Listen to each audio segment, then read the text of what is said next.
تصور کن یه دنیای شفاف، رنگارنگ و جادویی رو توی دستای خودت بسازی. امروز میخوام ابزارهایی رو بهت نشون بدم که این رویا رو به واقعیت تبدیل میکنه و یه نکته مخفی که حرفه‌ای‌ها نمیگن.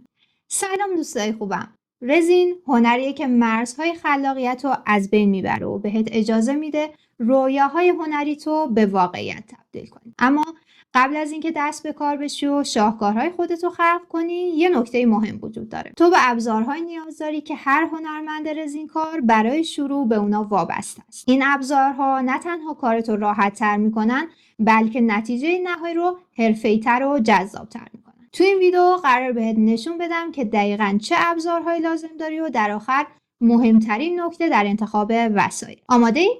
بریم سراغش.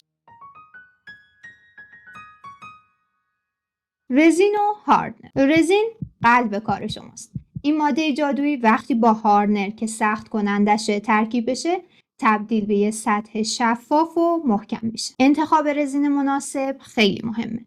باید بدونید چه نوع رزینی برای کارهای دکوری، زیورآلات یا میزهای رزینی مناسب تره و همیشه به نسبت ترکیب رزین و هاردنر دقت کن. یه خطای کوچیک میتونه نتیجه کارتو خراب کنه. ترازوی دیجیتال. راز موفقیت توی کار با رزین چیه؟ دقت. برای ترکیب درست رزین و هاردنر نیاز به یه ترازوی دیجیتال داری که مقدار دقیق مواد رو اندازه بگیری. بدون ترازو ممکنه رزینت یا به درستی خشک نشه یا ترک بخوره. این ابزار ساده اما ضروری اولین قدم به سوی اثر هنری موفق. لیوان و آبسلانگ. آسان‌ترین ابزارها گاهی مهمترین نقش رو دارن. لیوان‌ها و آبسلانگ یا همون چوب بستنی خودمون برای ترکیب کردن رزین و هاردنر تا بتونیم از رزین استفاده کنیم و هر ایده‌ای رو خلق کنیم. زیرانداز ضد آب یا یه سفره پلاستیکی. یه فضای کار تمیز و مرتب معجزه میکنه. کار با رزین که یه جور چسب نیاز به سطحی داره که رزین بعد خشک شدن به راحتی ازش جدا شه.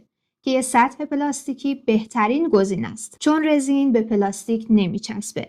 پس یه زیرانداز پلاستیکی از خراب شدن میز یا محیط کارت جلوگیری میکنه. اینطوری دردسر تمیزکاری هم نداری. تراز. هیچ کس دوست نداره رزینش کج بشه. چرا؟ چون داری با یه مایع کار میکنی. یه تراز کوچیک برای اطمینان از صاف بودن سطح کارت ضروریه. مخصوصا توی کارهای بزرگتر. فندک یا تورچ. میخوای رزینت شفاف و بی‌حباب باشه؟ این ابزار بهترین دوستته. بعد از ریختن رزین حباب‌های کوچیک ممکن توی کارت ظاهر بشه. با استفاده از فندک یا تورچ این حباب‌ها رو به راحتی از بین ببر. البته حواست باشه که زیاد حرارت ندی چون رزین میتونه آتیش بگیره. رنگ‌ها. اینجا جادوی واقعی شروع میشه. با اضافه کردن رنگ‌های متنوع به رزین میتونی آثار هنری بی‌نهایت جذابی خلق کنی. از رنگ‌های مات گرفته تا شفاف، اکلیلی یا حتی شب‌تاب. انتخاب با توه. اینجاست که خلاقیتت خودشو نشون میده و از هر چیز دیگه‌ای میتونی استفاده کنی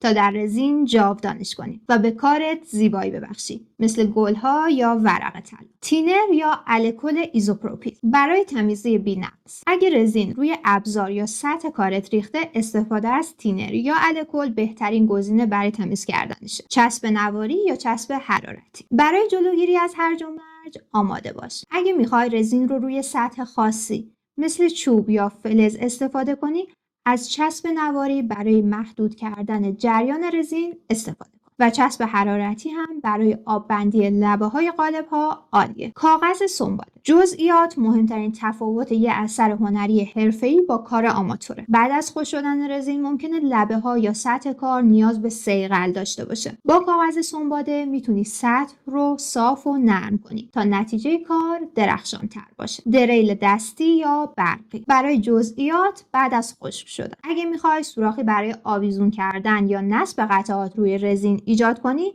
یه دریل کوچیک خیلی کارتو راحت میکنه. قالب‌های سیلیکونی. میخوای شکل‌های خاصی بسازی؟ قالب‌های سیلیکونی بهترین ابزارن. این قالب‌ها در طرح‌ها و اندازه‌های متنوع وجود دارن. رزین علاوه بر پلاستیک به سیلیکون هم نمیچسبه و به راحتی میتونی اثر هنری تو بیرون بیاری. سطح مناسب. بیس‌های چوبی، بوم، آینه، قاب موبایل یا هر سطحی که میخوای روش طرح تو اجرا کنی و ابزارهای مثل پنس، قلممو، سشوار صنعتی یا خونگی برای جزئیات بیشتر و اجرای تکنیک‌های خاص. اما نکته مهم برای اینکه چه ابزاری بخری اینه. هدفت نوع ابزار رو تعیین میکنه. ابزارها و وسایلی که برای کار با رزین استفاده میشن به نوع پروژه بستگی داره. مثلا اگه بخوای زیورآلات بسازی به ابزارهای کوچکتر و دقیق تری نیاز داری. اما برای ساخت میز یا سینی رزینی ابزارها کمی بزرگتر و متفاوت تر میشن. وقتی زیورآلات میسازی برای تکمیل زیورآلات رزینی آویزهای فلزی، حلقه ها و قفل‌های مخصوص نیاز داری. زیورآلات معمولا نیاز به جزئیات ظریف و دقت بالا دارن. برای این کار قالب‌های کوچکتر میخوای یا ممکنه نیاز به لامپ یووی داشته باشی، چون رزین یووی برای کارهای کوچیک عالی و سریع خشک میشه. یراق‌آلات برای ظروف مثل دسته یا پایه‌های یک سینی. توی کارهای چوب و رزین نیاز به سیلر برای آماده سازی سطح چوب، انواع سنباده و پولیش داری. برای ساخت ساعت باید از قالب یا تخته گرد استفاده کنی و به موتور و عقربه و اعداد ساعت نیاز داری. پس همیشه اول تصمیم بگیر که چه چیزی میخوای بسازی. بعد ابزار رو بر اساس پروژه‌ات انتخاب کن. اینطوری هم در هزینه‌ها صرفه‌جویی میشه، هم کارت راحت‌تر پیش میره. خب وقتشه بریم سراغ یه موضوع خیلی مهم، نکات ایمنی و شرایط محیط کار. شاید فکر کنی رزین فقط یه ماده هنریه، اما اگه درست باهاش کار نکنی میتونه خطرناک باشه. توی ویدیو بعدی همه چیزو در مورد ایمنی، تهویه مناسب، محافظت از پوست و چشم و حتی چیدمان یک کارگاه حرفه‌ای رو بهت میگم. اگه میخوای از هنرت لذت ببری و همزمان از سلامت خودت مراقبت کنی، این ویدیو رو از دست نده. تو ویدیو بعد میبینمت.